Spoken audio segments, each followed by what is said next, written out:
तो दोस्तों आज हम फिर से आपके लिए लेकर आए हैं देश दुनिया की सभी ताजा बड़ी खबरें। फटाफट एक एक कर विस्तार से आज आपको बताएंगे, तो वीडियो को अंत तक जरूर देखें। दोस्तों वीडियो बनाने में हमें काफी मेहनत लगी है, तो वीडियो को लाइक जरूर कर दें। दोस्तों पहली खबर में आपको बताएंगे जो बिग ब्रेकिंग न्यूज सामने निकल कर आई दोस्तों कि किसानों के बाद देश के व्यापारियों ने खोला मोदी अमित शाह के खिलाफ मोर्चा।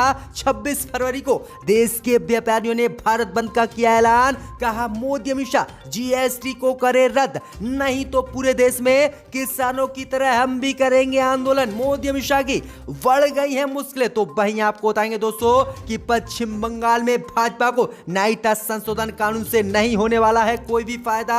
ममता बनर्जी फिर से बनेंगी बंगाल की मुख्यमंत्री। तो वहीं आपको बताएंगे दोस्तों कि गाजीपुर बॉर्डर पर लगेंगे किसानों के लिए पंखे और कूलर। राकेश टिकैत बोले अगर योगी ने नहीं दी बिजली तो दिल्ली से लेंगे, लेकिन किसानों को गर्मी में नहीं मरने देंगे। जहां दोस्तों बड़ा ऐलान गाजीपुर बॉर्डर से राकेश टिकैत ने कर दिया है। तो वहीं आपको बताएंगे दोस्तों कि जल्द ही भाजपा में शामिल होंगे अभिनेता मिथुन चक्रवर्ती। मिथुन चक्रवर्ती के घर पहुंचे आरएसएस प्रमुख मोहन भागवत। तो वहीं आपको बताएंगे दोस्तों कि बैंक ऑफ इंडिया सहित 4 सरकारी बैंकों को बेचेगी मोदी सरकार। भाजपा ने लिस्ट कर दी है जारी। उठ रहे हैं मोदी अमित शाह पर सवाल। तो वहीं आपको बताएंगे दोस्तों कि कर्नाटक के पूर्व मुख्यमंत्री कुमारस्वामी ने आरएसएस पर बोला हमला।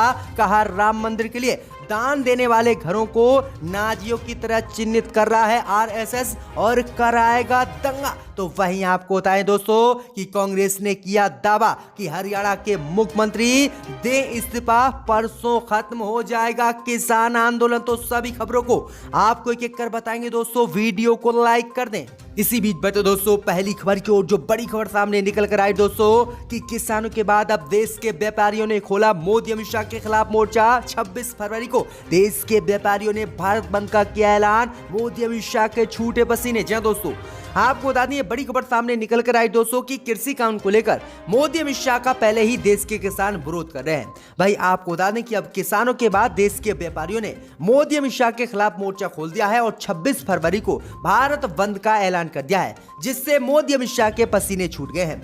दरअसल आपको बता दें कि किसानों के बाद अब व्यापारियों ने मांग की है कि मोदी सरकार ने जो जीएसटी कर देश में लागू किया है, इस जीएसटी को मोदी सरकार खत्म करे, क्योंकि लगातार व्यापारी जीएसटी कर को भरते हुए बर्बाद हो रहे हैं और व्यापारियों को जीएसटी से काफी नुकसान हो रहा है। इसी के विरोध में 26 फरवरी को देश के व्यापारियों ने बंद का ऐलान किया है और कहा है कि मोदी सरकार को हम पहले एक पत्र लिखेंगे, लेकिन मोदी सरकार ने अगर जीएसटी को खत्म नहीं किया और हमारी मांगों को नहीं माना तो 26 फरवरी को पूरे भारत को हम बंद करेंगे, जिसके बाद रेलवे, सड़कें सहित ट्रांसपोर्ट जगत को भी रोका जाएगा। तो यह बड़ी अपडेट आई दोस्तों कि किसानों के बाद अब देश के व्यापारियों ने मोदी सरकार के खिलाफ मोर्चा खोल दिया है। इसी बीच बटे दोस्तों अगली खबर की ओर, तो पश्चिम बंगाल में नागरिकता संशोधन कानून से भाजपा को नहीं होगा कोई फायदा, फिर से बनेंगी ममता बनर्जी मुख्यमंत्री। जहां दोस्तों आपको बता दें बड़ी खबर सामने निकल कर आई दोस्तों कि पश्चिम बंगाल में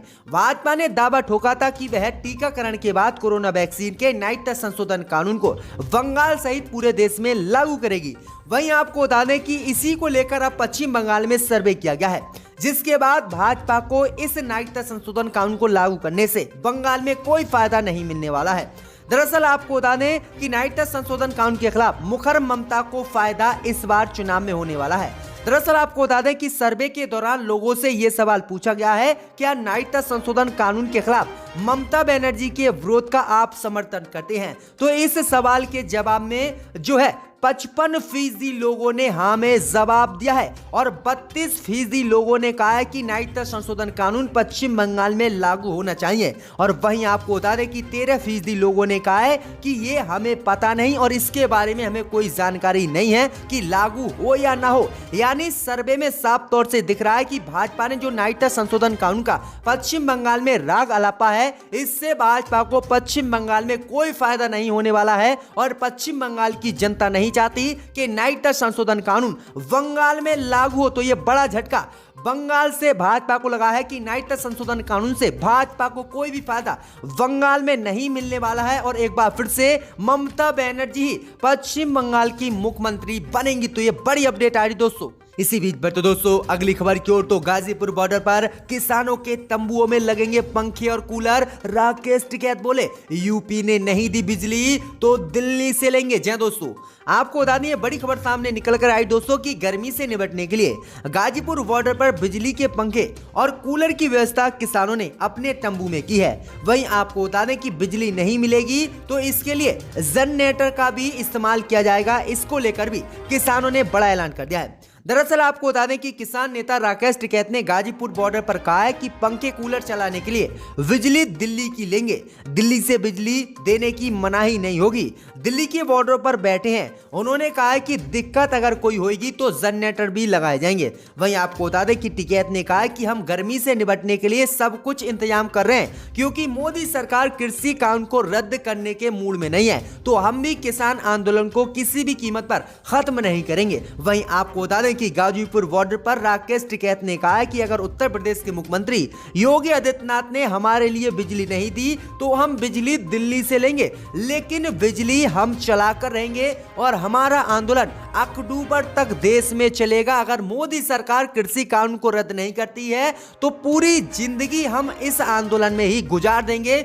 लेकिन कृषि कानून को रद्द कराकर ही घर जाएंगे। तो ये बड़ी अपडेट आई दोस्तों की बड़ा ऐलान किसानों ने कर दिया है। किसान आर पार के मूड में मोदी सरकार से है। इसी बीच बचे दोस्तों अगली खबर की ओर, तो भाजपा में शामिल होंगे मिथुन चक्रवर्ती। मिथुन चक्रवर्ती के घर पहुंचे आरएसएस प्रमुख मोहन भागवत। जय दोस्तों, आपको बता दें ये बड़ी खबर सामने निकल कर आई दोस्तों कि पश्चिम बंगाल में विधानसभा चुनाव से पहले ही सियासी उथल-पुथल देखने को मिल रही है।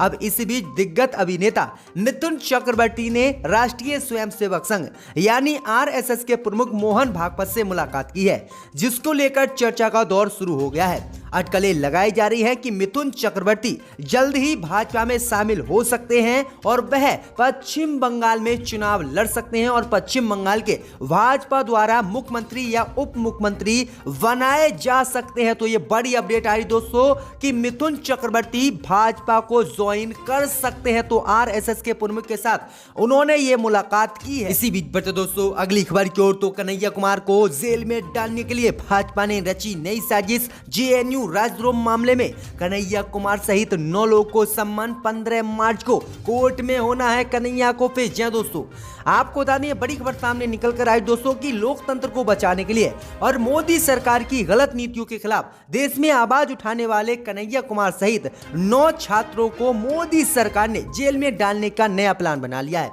दरअसल आपको बता दें कि जेएनयू के राजद्रोह मामले को लेकर कन्हैया कुमार सहित 9 लोगों को कोर्ट ने सम्मन भेजा है और 15 मार्च को कोर्ट में पेश होने के लिए कहा है।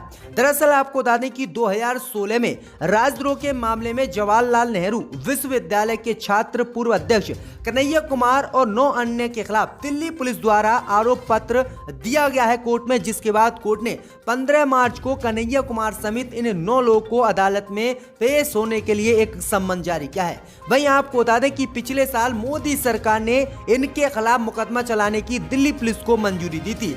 1 साल के बाद दिल्ली पुलिस ने कोर्ट में एक आरोप पत्र जारी किया, जिसके चलते अब कोर्ट ने इन सभी को 15 मार्च को पेश होने के लिए कहा है। इनमें जामिया मिल्लिया इस्लामिया यूनिवर्सिटी और अलीगढ़ मुस्लिम विश्वविद्यालय सहित जेएनयू के छात्र हैं। तो ये बड़ी अपडेट आ रही दोस्तों। इसी बीच बढ़ते दोस्तों अगली खबर की ओर, तो बैंक ऑफ इंडिया सहित 4 सरकारी बैंकों को बेचेगी मोदी सरकार, भाजपा ने जारी की रिपोर्ट। जय दोस्तों, आपको बता दें कि जब से केंद्र में मोदी सरकार आई है तब से लगातार बैंक ऑफ इंडिया सहित कई सरकारी बैंकों का निजीकरण हुआ, कई हवाई अड्डे सहित रेलवे को भी बेचा गया। इस बीच खबर सामने निकल कर आई दोस्तों कि नई साल यानी 2021 के शुरू होते ही मोदी सरकार ने देश की 4 सरकारी बैंकों को भी बेचने का ऐलान कर दिया है।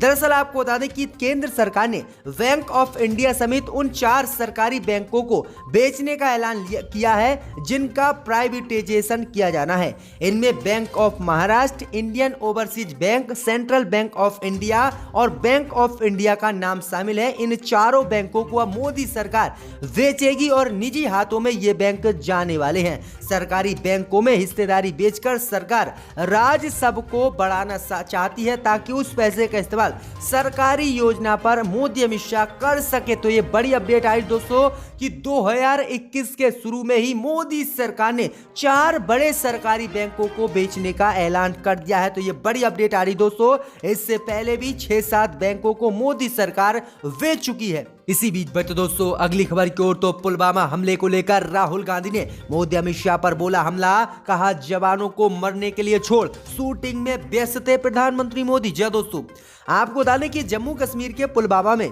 14 फरवरी को 2019 में हुए आतंकी हमले को लेकर कांग्रेस नेता राहुल गांधी ने प्रधानमंत्री मोदी पर हमला करते हुए कई गंभीर सवाल खड़े किए हैं। राहुल गांधी ने मोदी अमित शाह से सवाल पूछा है कि हमले से पहले जब खुफिया जानकारी मिली थी तो आखिरकार एक्शन में मोदी अमित शाह क्यों नहीं आए थे। राहुल गांधी ने ट्वीट करते हुए कहा कि खुफिया विभाग की तरफ से पहले ही दे दिए गए इनपुट को मोदी अमित शाह ने नजरअंदाज करते हुए 14 फरवरी 2019 को प्रधानमंत्री मोदी एक फिल्म की शूटिंग में व्यस्त रहे और हमारे देश के जवान पुलवामा में मरने के लिए भाजपा द्वारा छोड़ दिए गए थे। वहीं आपको बता दें कि आगे राहुल गांधी ने कहा कि खुफिया विभाग के जिन इनपुट पर कार्रवाई करनी थी आखिर उन्हें नजरअंदाज क्यों किया गया, कार्रवाई योग्य खुफिया जानकारी की अनदेखी क्यों की गई। राहुल गांधी इससे पहले भी कृषि कानून को लेकर प्रधानमंत्री मोदी पर हमला बोल चुके हैं। राहुल गांधी ने कहा है कि हमारे जवानों को मरने के लिए छोड़कर प्रधानमंत्री मोदी शूटिंग में व्यस्त थे। तो ये बड़ी अपडेट आ रही दोस्तों। इसी बीच बढ़ते दोस्तों अगली खबर की ओर, तो कर्नाटक के पूर्व मुख्यमंत्री कुमारस्वामी ने आरएसएस पर बोला हमला, कहा राम मंदिर के लिए दान देने वाले घरों को नाजियों की तरह चिन्हित कर रहा है आरएसएस। जी दोस्तों, आपको बता दें दोस्तों कि कर्नाटक के पूर्व मुख्यमंत्री एचडी कुमारस्वामी ने